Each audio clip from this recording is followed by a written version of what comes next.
దేశవ్యాప్త ఆందోళనలకి కారణమైన వక్ఫ్ చట్టంలోని 3 కీలక నిబంధనలపై సుప్రీంకోర్టు మధ్యంతర స్టే విధించింది.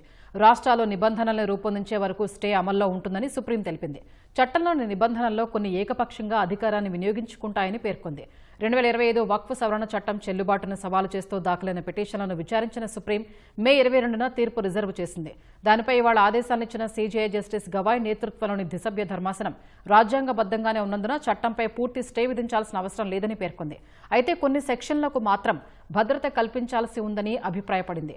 కొత్త వక్ఫ్ చట్టంలో జిల్లా కలెక్టర్లకు విస్తృత అధికారాలు ఇవ్వడంపై అభిప్రాయం వ్యక్తం చేసిన సుప్రీం పౌరుల హక్కులపై తీర్పు చెప్పడానికి కలెక్టర్ను అనుమతించొద్దని, ఇది అధికారాల విభజన ఉల్లంఘనకు దారితీస్తుందని తెలిపింది. కనీసం 5 ఏళ్లు ఇస్లాంను పాటించే వ్యక్తులకే వక్ఫ్ ప్రకటించే హక్కు ఉంటుందన్న నిబంధనపై కూడా స్టే విధిస్తున్నట్లు సీజేఐ తెలిపారు. వక్ఫ్ బోర్డులో 3 కన్నా ఎక్కువ ముస్లిమేతరులు ఉండొద్దని, సెంట్రల్ వక్ఫ్ కౌన్సిల్లో ముస్లిమేతరులు 4 మించకూడదని స్పష్టం చేశారు. సాధ్యమైనంత వరకు వక్ఫ్ బోర్డు సీఈఓ ముస్లిమే అయి ఉండాలని ఆదేశించిన సుప్రీం అయితే ముస్లిమేతర వ్యక్తిని సీఈఓగా నియమించేందుకు అనుమతించే సవరణను నిలిపివేయడానికి నిరాకరించింది.